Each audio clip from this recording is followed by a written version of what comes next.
Subscribe करें हमारी channel को और बेल आइकन को क्लिक कीजिए ताकि आने वाली नोटिफिकेशन आपको जल्द से जल्द मिल सके। Hello students, good morning. कल मैंने आपको कप्लीमेंट्री और सप्लीमेंट्री एंगल्स के बारे में बताया था और उनके कुछ क्वेश्चन भी किए थे। आज 2-3 क्वेश्चन हैं कप्लीमेंट्री और सप्लीमेंट्री के, उसके बाद एडजस्ट एंगल, फिर लीनियर पेयर और वर्टिकली अपोजिट एंगल के बारे में बताएंगे आपको। तो पहला क्वेश्चन है, मैं पढ़ के बताता हूँ। क्वेश्चन नंबर 4 है, find the angle which is equal to its complement. तो एक एंगल का कम्प्लीमेंट दूसरे के इक्वल होना चाहिए, तो पहले हम लेट कर लेंगे one complementary angle is x, तो दूसरा इसके इक्वल ही है तो वो भी एक्स ही हो जाएगा। तो मैंने लिख दिया other it's complement angle is x. और कम्प्लीमेंट्री एंगल का जो सम होता है वो 90 डिग्री होता है। इन दोनों को ऐड करोगे x प्लस एक्स और 90 के इक्वल में रख दोगे, क्योंकि कम्प्लीमेंट्री एंगल वही होते हैं जिनका सम 90 डिग्री हो। दो ऐसे एंगल जिनका सम 90 डिग्री, तो x और x 2x is equal to 90। ये x के साथ में जो नंबर है वो 90 के नीचे आ जाएगा। x इज इक्वल टू 90/2, तो x इज इक्वल टू 45, यानी कि 2 से डिवाइड कर दोगे। एंड अदर एंगल, तो 45 आ गया x की वैल्यू, यहाँ पर x की वैल्यू 45 रख देना, तो इसकी वैल्यू भी 45 आ गई। तो आगे लिखा मैंने and other complementary angle also 45 degree. Question number 5 same ऐसा ही है, जहाँ पर कम्प्लीमेंट लिखा वहाँ पर आप सप्लीमेंट्री लिख देना, दोनों में सप्लीमेंट्री लिख देना। एक्स भी लेट वही हो जाएगा, एक्स भी लेट वही हो जाएगा, सिर्फ यहाँ पर 180 डिग्री आएगा, क्योंकि दो सप्लीमेंट्री एंगल जो होते हैं उनका जो सम होता है वो 180 डिग्री होता है। यहाँ पर कम्प्लीमेंट्री था तो 90 आ गया, वहाँ पर सप्लीमेंट्री लिखोगे यहाँ तो यहाँ पर 180 आ जाएगा। तो 2x is equal to 180, x is equal to 180/2, यहाँ पर 90 डिग्री आ जाएगा, यहाँ पर भी 90 डिग्री आ जाएगा। नेक्स्ट एडजस्ट एंगल के बारे में, तो ये दूसरा और है। क्वेश्चन नंबर 5 छोड़ दिया, 6 देखिए। In the given figure angle 1 and angle 2 are supplementary. तो यस, क्योंकि ये जो लाइन होती है स्ट्रेट लाइन है और ये पूरा लीनियर पेयर बन जाता है, यानी कि इसका जो एंगल का सम होता है वो 180 होता है, या इसकी वैल्यू लीनियर पेयर की 180 ही होती है। तो एंगल प्लस और angle 1 angle 2 is equal to 180। आगे कारण लिख दिया, क्योंकि ये लीनियर पेयर है इसलिए ये सप्लीमेंट्री ही है। तो इसके आगे एक कारण और दे रखा उन्होंने, एंगल 1 इज डिक्रीज। एंगल 1 अगर ये छोटा होता जाएगा तो दूसरे में क्या फ़र्क पड़ेगा। तो ये एंगल जैसे जैसे ये लाइन इधर घूमती जाएगी और में इधर घूमेगी तो ये एंगल बड़ा होता जाएगा। तो इसके नीचे मैंने इंग्लिश में लिख दिया एंगल 2, ये जो साइन लगा रखा है एंगल 2 है, ये क्वेश्चन नंबर 2 नहीं है, ये एंगल का ध्यान है। एंगल 2 विल इंक्रीज, ये छोटा होगा तो ये बड़ा हो जाएगा। Will increase with the same measure as the decrease in the angle 1। अगर ये 2 डिग्री छोटा हो जाएगा तो ये 2 डिग्री बड़ा हो जाएगा। अगर ये 5 डिग्री छोटा होता है तो ये 5 डिग्री बड़ा हो जाएगा, यानी कि जो उसी पोजीशन के अंदर ये कम ज़्यादा होते रहेंगे। क्वेश्चन नंबर 7 येस और नो वाले हैं। Can 2 angles be supplementary if both the same are acute. अगर एंगल दो की वैल्यू, कोई 2 एंगल है, क्या दोनों सप्लीमेंट्री है, दोनों एंगल एक्यूट हो सकते हैं? तो दोनों एंगल एक्यूट नहीं होंगे, क्योंकि एक्यूट होंगे तो 90 डिग्री से कम होंगे।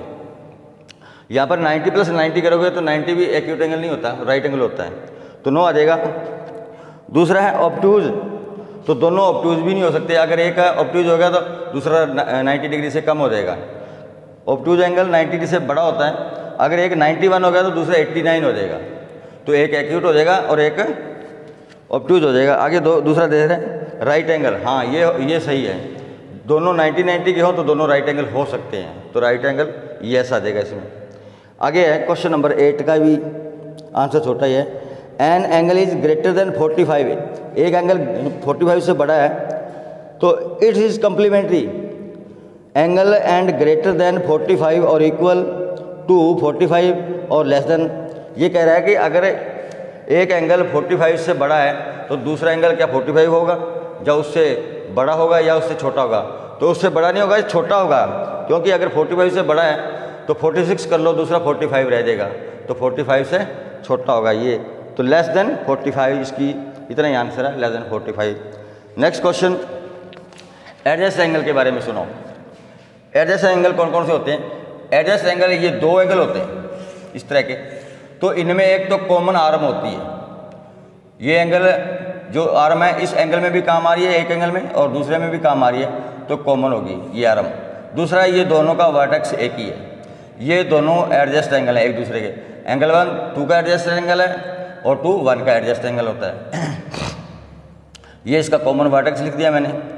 अगर इस तरह के हों, लीनियर पेयर भी बनता है ये देखो ये, तो इनमें ये कॉमन वर्टेक्स हो गया और ये कॉमन आर्म हो गई। इधर भी एंगल बन रहा है, इधर भी एंगल है, तो ये कॉमन वर्टेक्स लिख दिया, ऊपर मैंने कॉमन आर्म लिख दिया। लीनियर पेयर स्ट्रेट लाइन होती है, एडजस्ट एंगल भी हो गया, लेकिन लीनियर पेयर हो गया। लीनियर पेयर की जो वैल्यू होती है 180 डिग्री होती है, ये 180 डिग्री। अगर 180 से छोटी है तो वो लीनियर पेयर नहीं होता। अब आगे क्वेश्चन देखिए, वर्टिकल अपोजिट एंगल के बारे में और सुन लो। अगर दो लाइनें इस तरह से एक दूसरे को इंटरसेक्ट करती हैं तो ये एंगल और ये एंगल वर्टिकल अपोजिट एंगल है। इधर वाला और इधर वाला ये वर्टिकल अपोजिट एंगल है।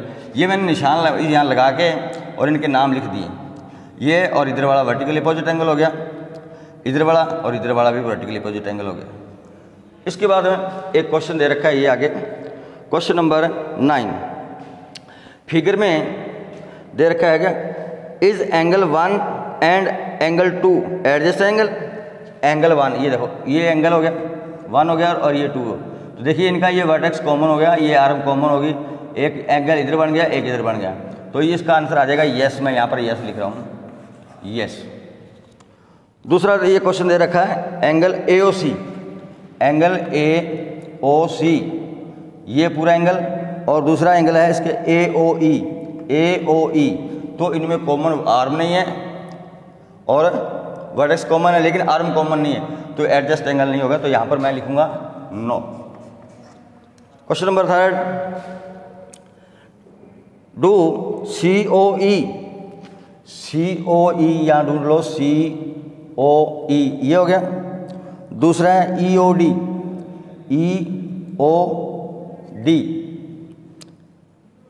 ये लीनियर पेयर, यस। तो ये हो गया और ये लीनियर पेयर हो गया पूरा, ये एंगल पूरा और ये पूरा, तो ये लीनियर पेयर हो गया, तो ये इसको लिखोगे यस, क्योंकि इसकी वैल्यू 180 डिग्री आएगी। Question number 4, are BOD BO और ये D and DOA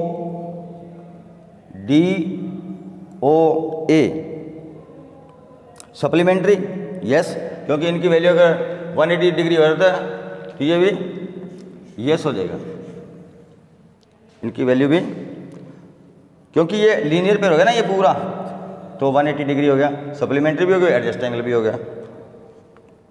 question number 5, is angle 1 opposite angle 4